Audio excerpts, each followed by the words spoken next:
Select modificó el contrato para la construcción de la central Esmeraldas 3 con la finalidad de pagar por equipos colocados y no por tener a la central funcionando.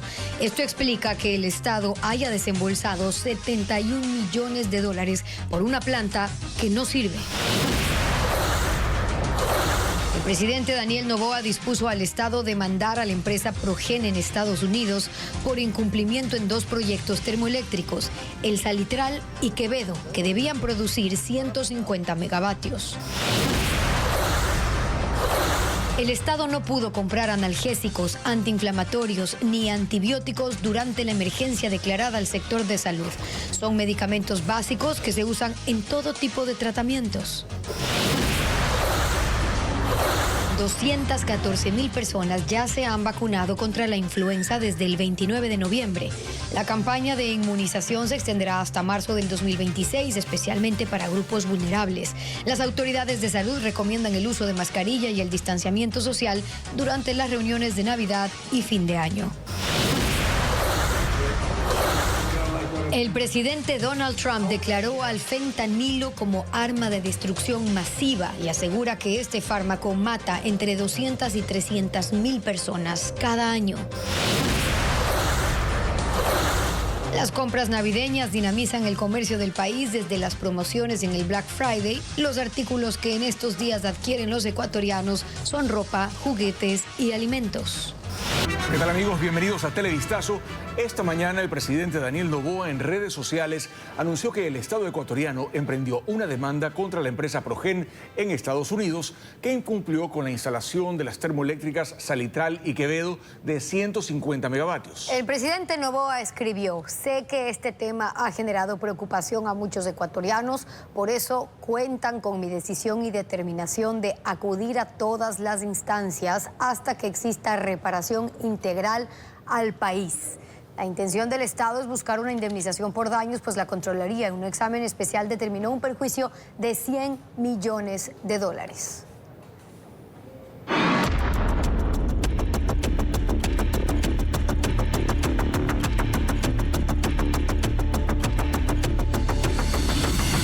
Esmeraldas 3. ¿Quién responde? Funcionarios de Select y de la unidad Electroguayas modificaron el contrato con la empresa uruguaya Austral para autorizar pagos millonarios por la infraestructura de una termoeléctrica que aún no existía. En 2024, apenas iniciado el contrato, se pagó el 65% de los 89 millones y el resto, incluso tras el vencimiento del plazo acordado, informa Hernán Higuera.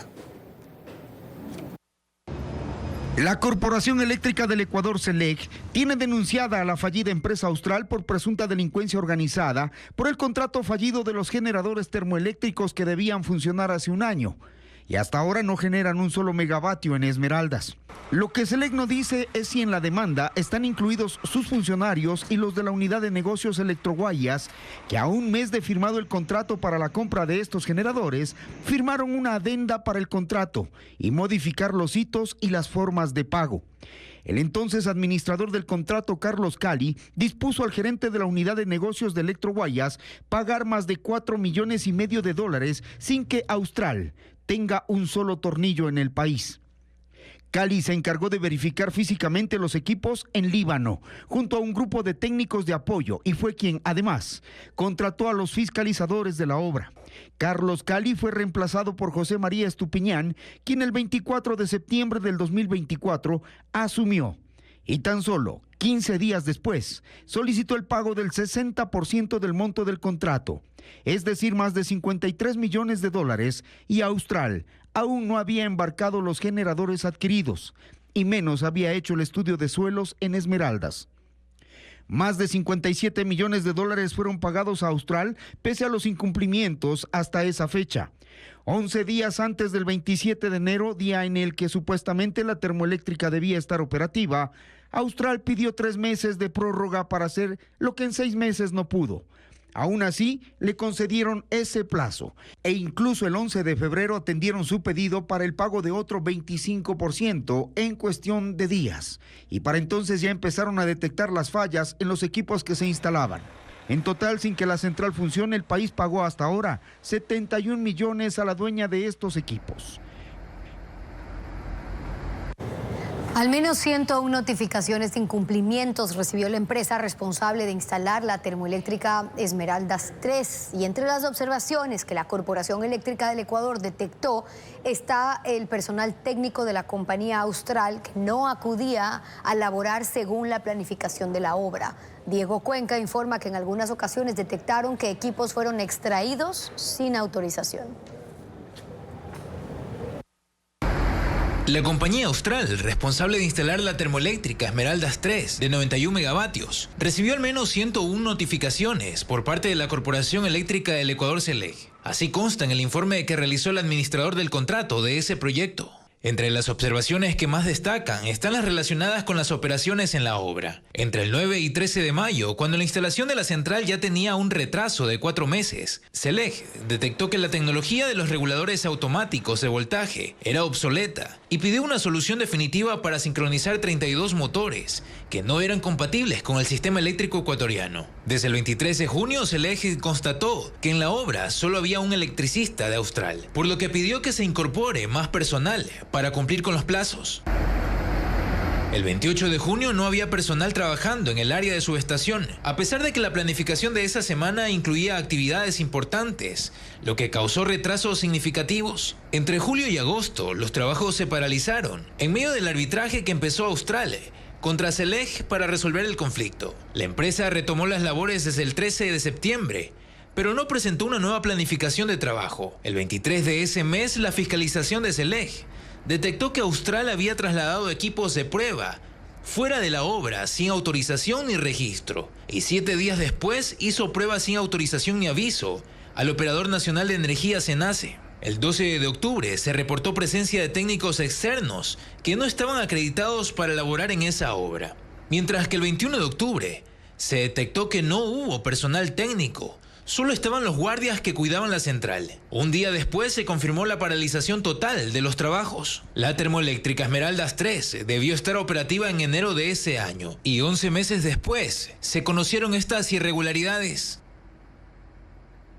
La defensa de las hijas de Fernando Villavicencio analiza presentar una queja en contra de Carol Jiménez, funcionaria del SNAI, que insiste en participar en las audiencias del caso Magnicidio FB, aunque no es parte procesal.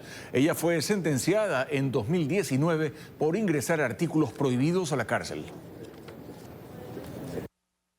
En el proceso penal del caso Magnicidio FB, por la autoría intelectual del asesinato de Fernando Villavicencio, la defensa de las hijas del ex candidato presidencial sospecha que infiltrados intentan boicotear la causa. Vamos a hacer las acciones también, la queja al SNAI respecto a esta funcionaria de nombre Carol Jiménez.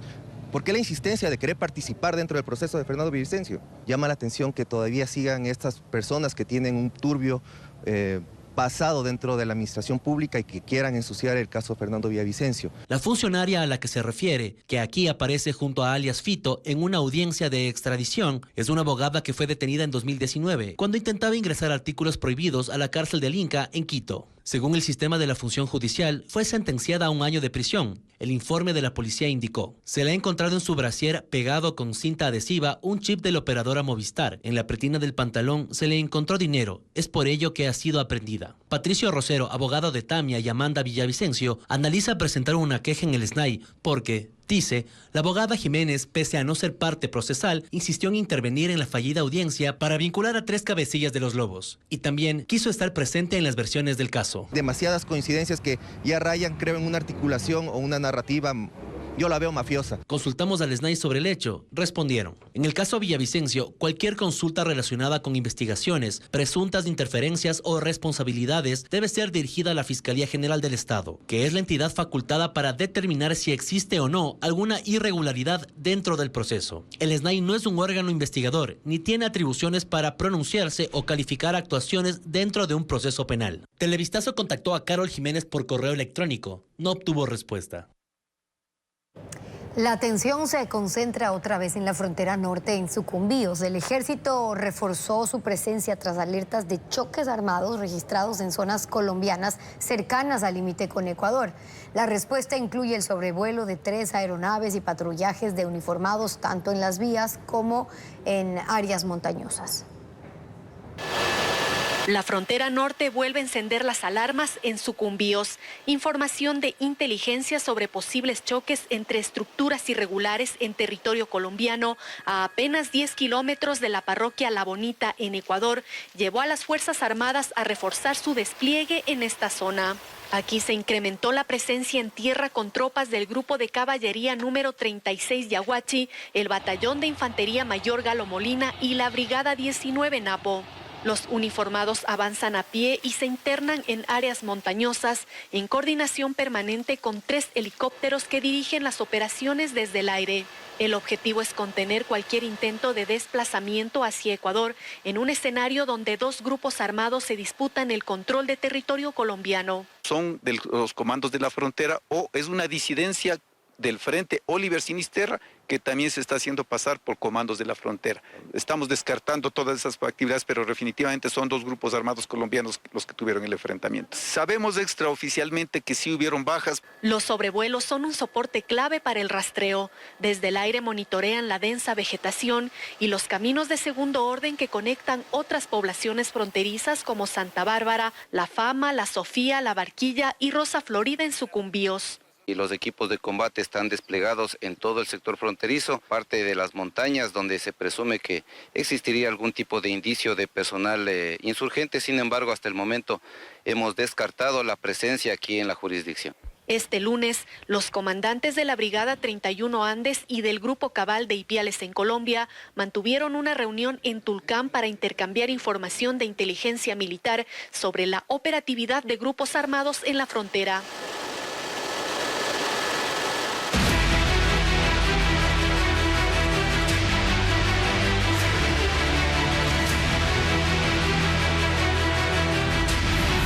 Latinoamérica. Chile gira a la derecha. Los triunfos electorales de la derecha en Chile y en Bolivia equilibran el mapa ideológico de Sudamérica, región en la que la izquierda había retomado espacios. 2 internacionalistas nos hablan del nuevo rumbo que están tomando algunos países. Lenin Artieda informa. Pero esto se acabó. En solo 2 años el mapa político de América del Sur ha experimentado un giro dramático hacia la derecha. En 2023, la izquierda dominaba y solo Ecuador, Paraguay y Uruguay tenían gobiernos de derecha. En 2025, la derecha ganó espacios en Perú, Argentina, Bolivia y más recientemente en Chile. Aunque hoy, en Ecuador el gobierno se dice de centro izquierda. Lo mismo dice Bukele. Estos cambios, sin embargo, tienen una explicación que va más allá de la teoría del péndulo. Han fracasado a nivel teórico, a nivel político y a nivel práctico. Entonces hay una inconformidad, no entienden lo que está pasando. Si se le quiere poner nombre y apellido a las razones, entonces se tiene estancamiento económico, crisis de seguridad, corrupción, desigualdad creciente. Aspectos que han erosionado la confianza en la izquierda, pero además la geopolítica juega su rol e influye. El efecto Trump en Estados Unidos, que se refleja en muchos países de la región, o lo que tú estás viviendo en Europa con también gobiernos de derecha conservadora, como lo que está pasando, por ejemplo, en Italia con Meloni, lo que puede ser Marine Le Pen en Francia o Erdogan.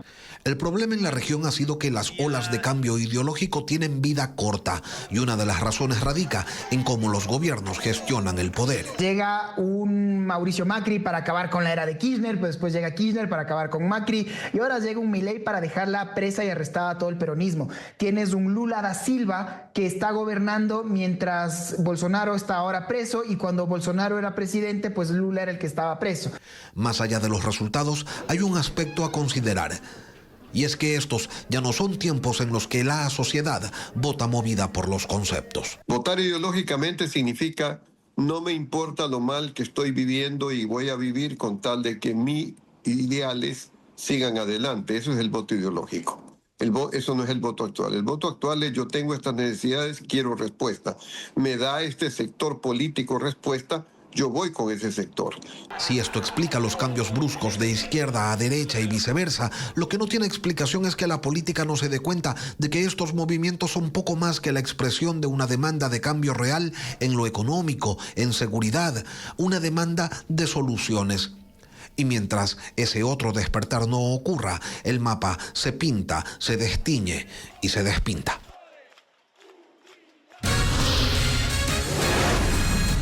Vamos a una pausa y al regresar, la vacunación contra la influenza se mantiene hasta marzo del 2026. Ya venimos con las recomendaciones para prevenir esta y otras enfermedades respiratorias.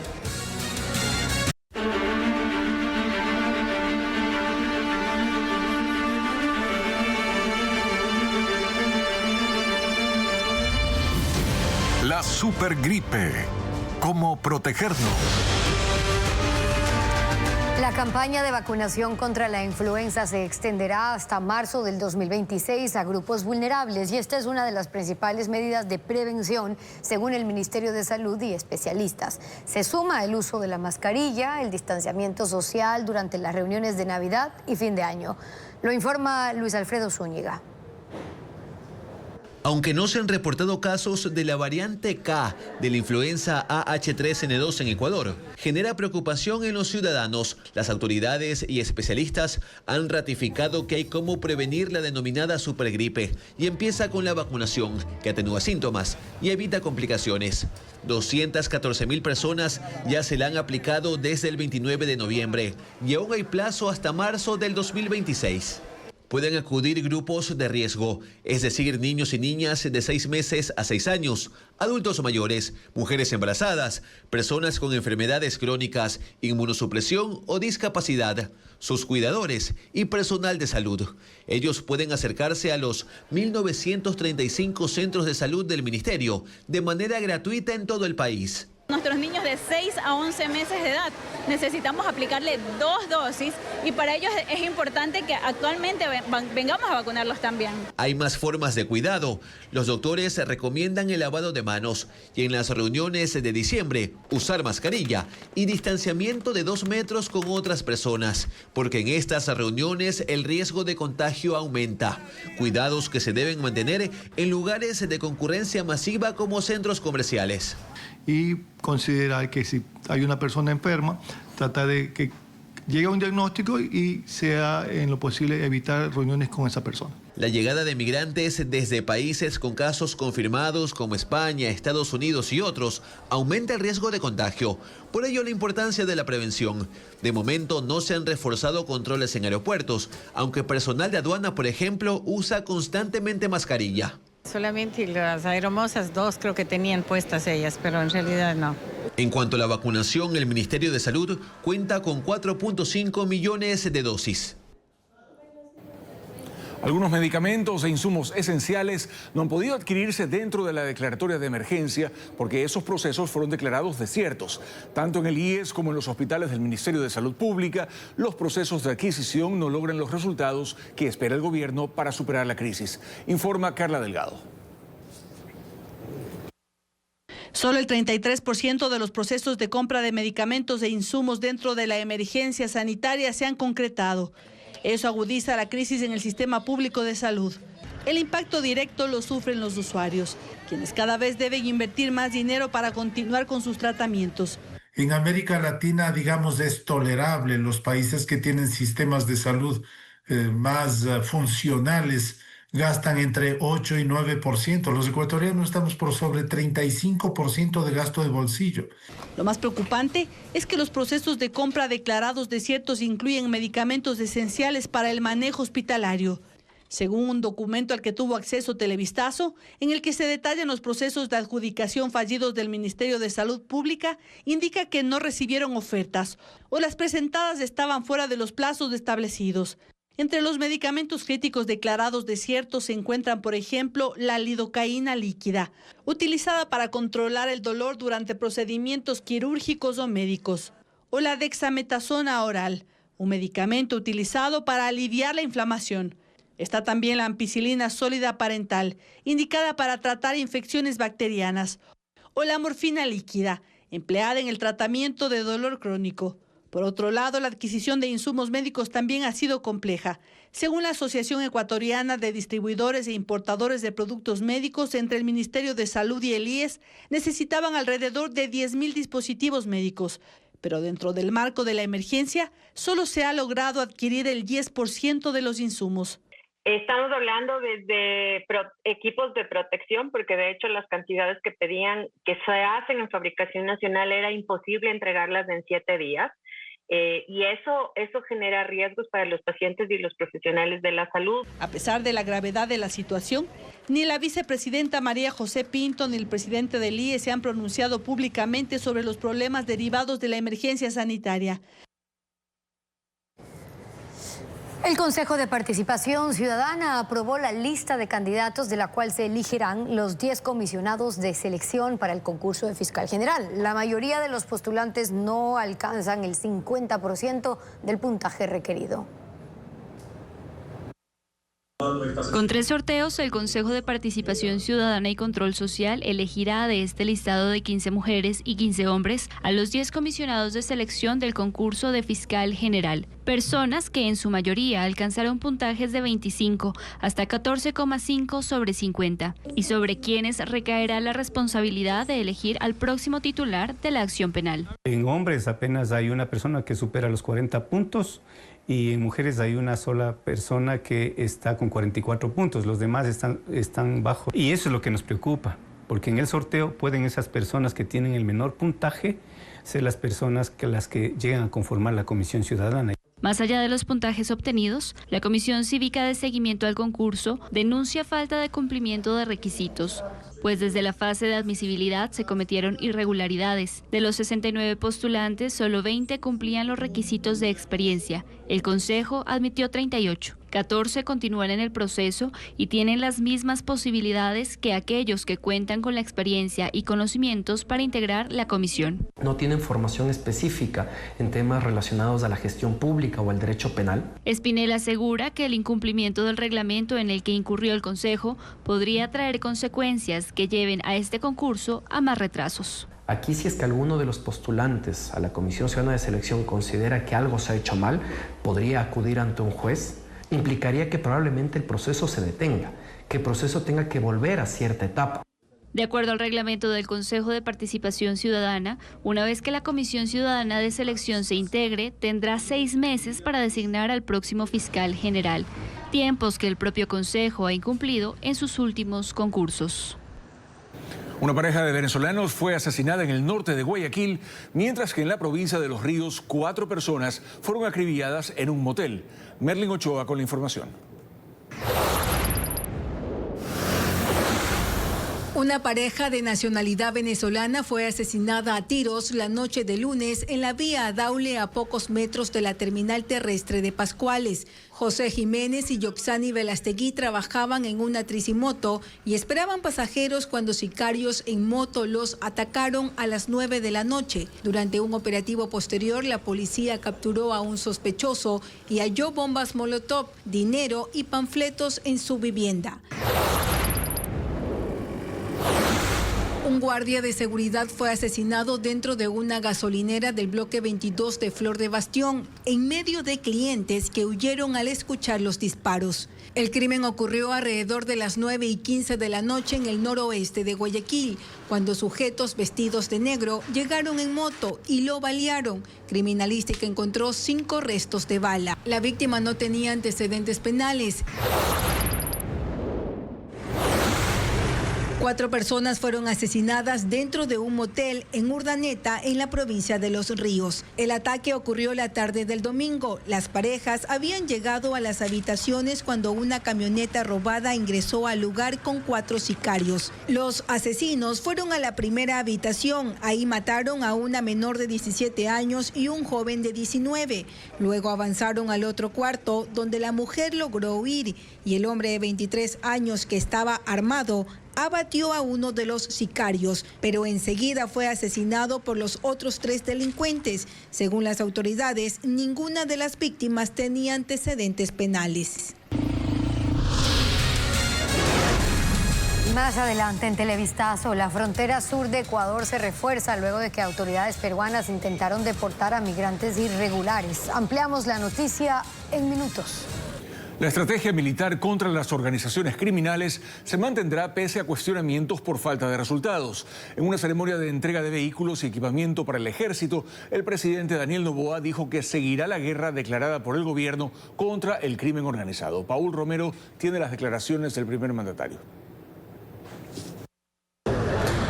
La Fuerza Terrestre tiene nuevos vehículos y equipos estratégicos para recuperar y fortalecer su capacidad operativa, seguridad y protección. En la primera división del ejército Xiris, en el fuerte militar Eplicachima, en el sur de Quito, se entregó el equipamiento con la presencia del presidente Daniel Noboa, el ministro de Defensa y el alto mando de las Fuerzas Armadas. Son 54 camionetas doble cabina, 350 paracaídas, 50.200 uniformes, botas, equipos de comunicación, raciones de combate, 26 motocicletas y 6 drones de largo alcance para operaciones de vigilancia con una inversión de $9.4 millones. Los nuevos equipos son para sostener las operaciones militares en la guerra declarada por el gobierno a los grupos armados desde hace 2 años, según el mandatario. En estos 2 años hemos tenido que cruzar desafíos duros, momentos complejos y resistencias evidentes. Pero aquí seguimos, avanzando, de pie y sin retroceder. Una guerra que no iniciamos nosotros, pero que sí vamos a terminarla. Los drones adquiridos en Colombia serán para vigilar y controlar la frontera, la tubería del Sote y reducir el robo de combustible. Combatimos a los traficantes de combustible, que hoy en día se esconden detrás de una cortina política diciendo que es persecución. Nosotros no perseguimos a personas, perseguimos a delitos. El comandante del ejército, John Minio, resaltó la inversión en el equipamiento y dotación de material estratégico para continuar con firmeza en las operaciones de seguridad interna y externa. La llegada de 5 buses con migrantes que intentaron deportar desde Perú reforzó las medidas de control en la frontera sur y especialmente en el puente internacional de Huaquillas, donde se desplegó personal y policías y barreras físicas para evitar ingresos irregulares. Las medidas de control se refuerzan en la frontera sur tras el inicio de intentos de deportación desde Perú.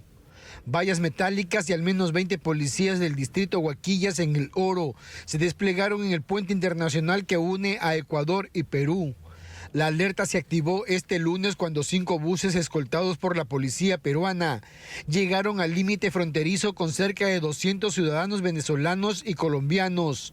Los migrantes fueron desembarcados como parte de un proceso de deportación desde el vecino país al no contar con documentación regular.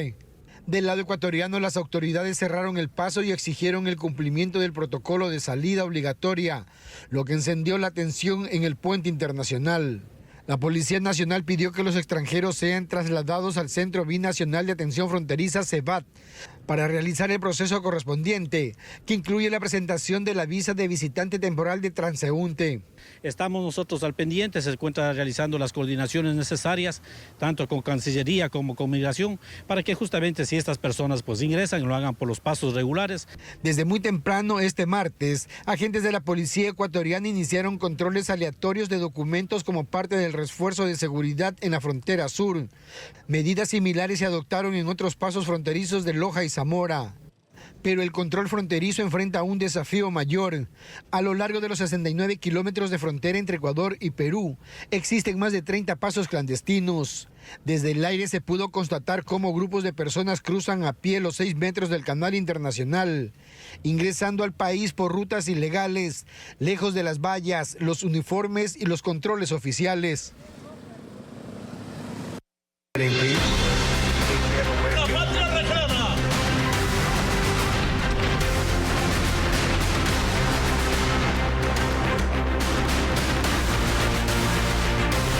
Mundo.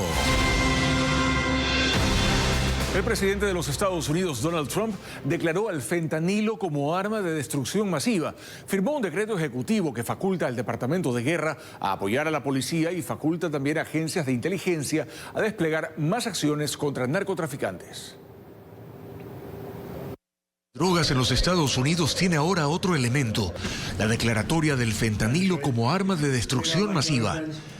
El presidente Donald Trump dice que ha dado un paso más para proteger a la población en un país donde las muertes por sobredosis de opioides sintéticos llegaron a 100.000 en 2023 y un poco menos en 2024. Pero Trump dice que fueron muchas más. 200.000 o 300.000 por año, asegura.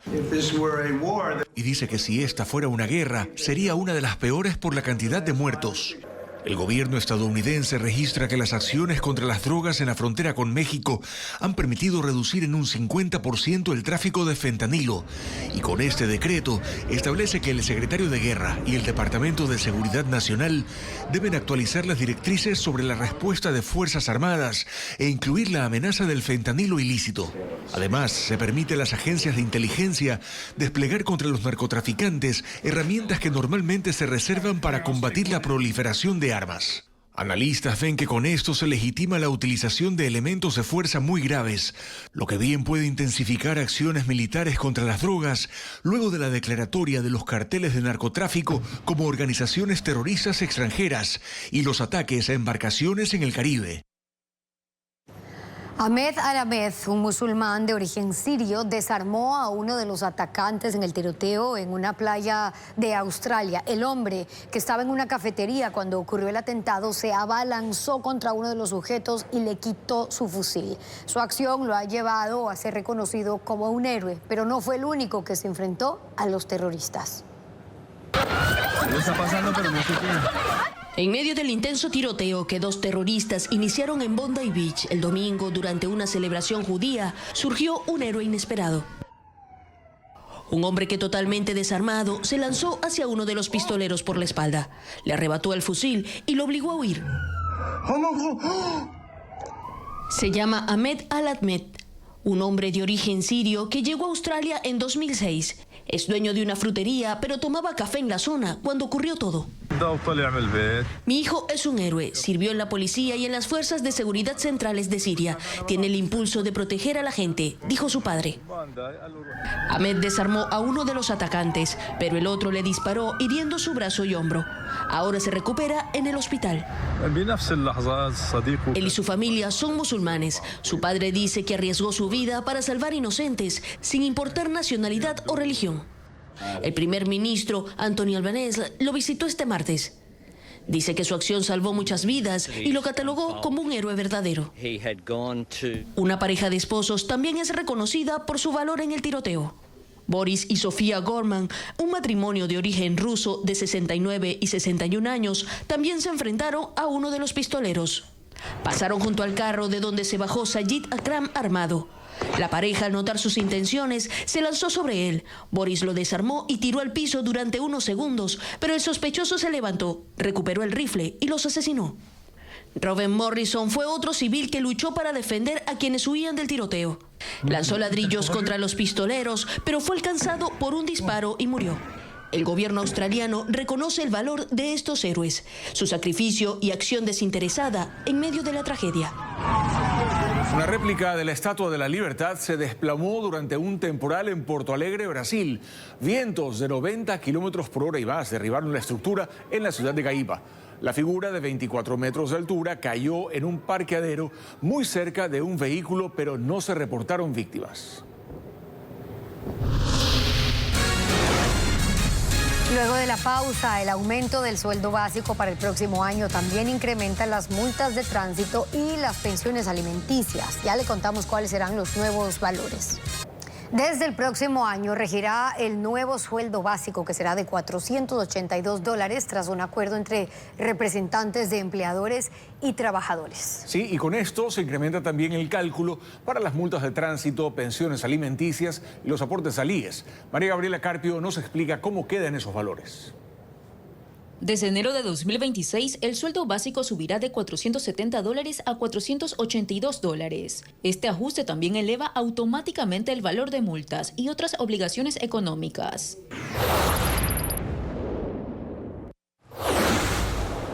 Quienes conduzcan con licencia caducada serán multados con la mitad de un sueldo básico, $241, y si lo hacen sin licencia pagarán $48.20.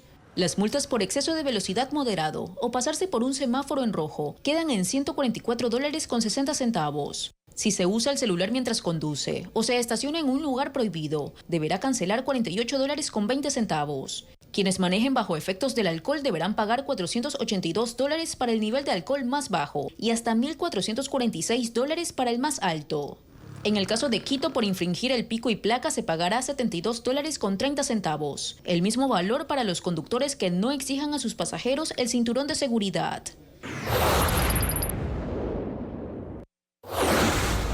Las pensiones alimenticias se fijan de acuerdo a la cantidad de hijos y edad que tengan. Por ejemplo, para hijos menores de 3 años, la pensión mínima se fijará en $135.54. Y si el hijo es de 3 años en adelante, en $142.14. En enero, el MIES deberá publicar la tabla actualizada de los montos por rangos. Desde 2026, los trabajadores afiliados al Seguro Social que ganen el sueldo básico aportarán $45.55 y al empleador le tocará pagar $53.74. Además, el próximo año el pago del 14º sueldo será de $482 en la costa y Galápagos en marzo, mientras que en la Sierra y Amazonía el pago se realizará en agosto. A pesar de la política migratoria del presidente de Estados Unidos, Donald Trump, la deportación de ecuatorianos ha disminuido en lo que va del año, según cifras oficiales. También se ha registrado el arribo a territorio nacional de un grupo de extranjeros bajo la misma condición, informa Bessie Granja. Existe una reducción en las deportaciones de ecuatorianos desde Estados Unidos. Aunque analistas proyectaban un incremento tras la aplicación de las políticas antiinmigrantes del presidente Donald Trump, estadísticas del Ministerio del Interior y de la Cancillería confirman lo contrario. En 2023, 18.449 ecuatorianos fueron deportados. En 2024, la cifra se redujo a 13.681, mientras que hasta noviembre de 2025 el número alcanza los 9.779. En 2025, Panamá financió 5 vuelos charter para el retorno forzoso de 80 connacionales, quienes arribaron al aeropuerto de Manta. Adicionalmente, se efectuaron 12 deportaciones individuales desde ese país en vuelos comerciales. En las cifras de expatriados, no se incluyen a aquellos que decidieron retornar por su cuenta por mantener una condición irregular y para evitar ser detenidos por las redadas. Es el caso de Wilmer Ronquillo, quien arribó este martes desde Nueva York al aeropuerto de Guayaquil, José Joaquín de Olmedo. Es algo de que no deja de estar tranquilo, estás con eso en la cabeza, que camina por aquí, mira para allá, a qué hora te caen, a qué hora te cogen, porque tú no sabes ni quién es ahí y quién no es ahí. Autodeportación, yo mismo compré mi boleto con mis propios recursos y usted por venirme. Los ecuatorianos representan el 90% de los ciudadanos deportados desde Estados Unidos, pero este año 25 extranjeros de naciones como Yemen, Pakistán, Colombia y El Salvador también fueron deportados de ese país a nuestro territorio. Según el Ministerio del Interior, las deportaciones de estos ciudadanos de otras nacionalidades las ejecutó el gobierno estadounidense por poseer doble nacionalidad o contar con una residencia ecuatoriana vigente.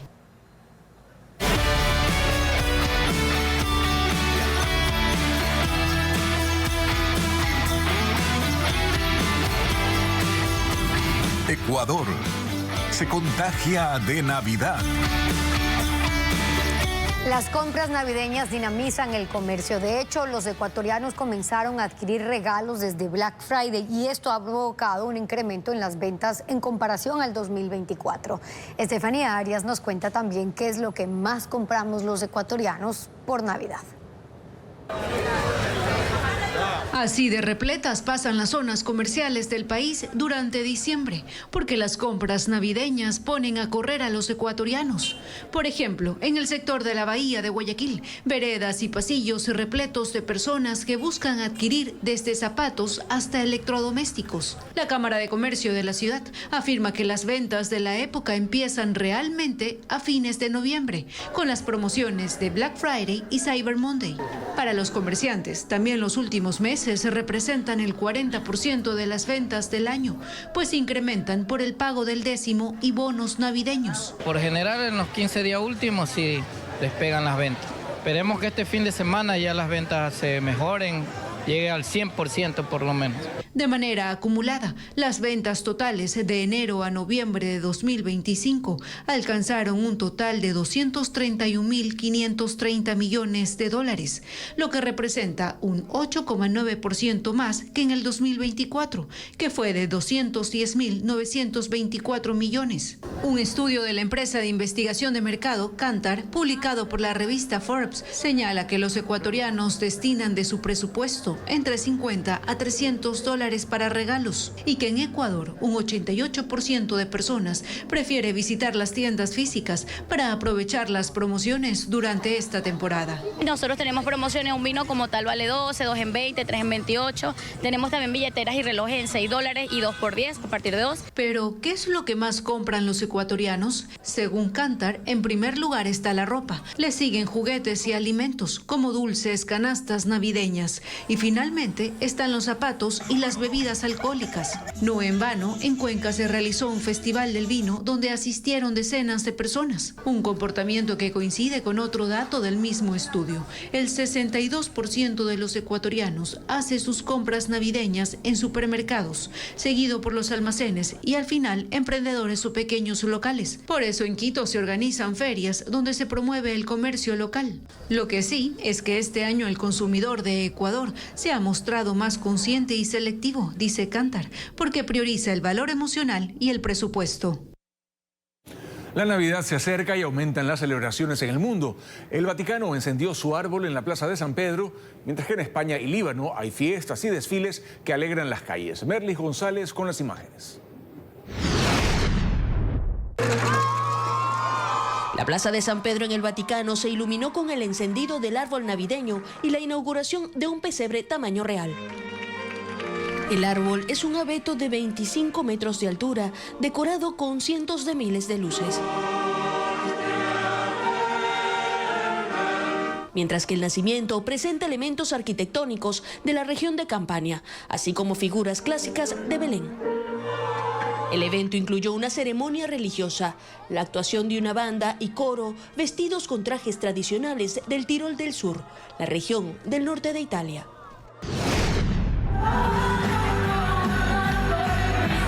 En La Palma de Mallorca, la Navidad se celebró de manera anticipada. Cientos de personas se concentraron en el casco antiguo de la ciudad española para la conocida fiesta prenavideña. Los asistentes usaron ropa colorida y gorros de Papá Noel para cantar y bailar juntos en el evento que cada año atrae a turistas y locales. La temporada navideña inició en Líbano con un animado desfile en Beirut. Bandas marcharon por las calles acompañados de acróbatas, cantantes y bailarines que recorrieron bazares y callejones decorados. El Líbano tiene el mayor porcentaje de cristianos en Oriente Medio y la Navidad es una celebración popular en esta pequeña nación mediterránea.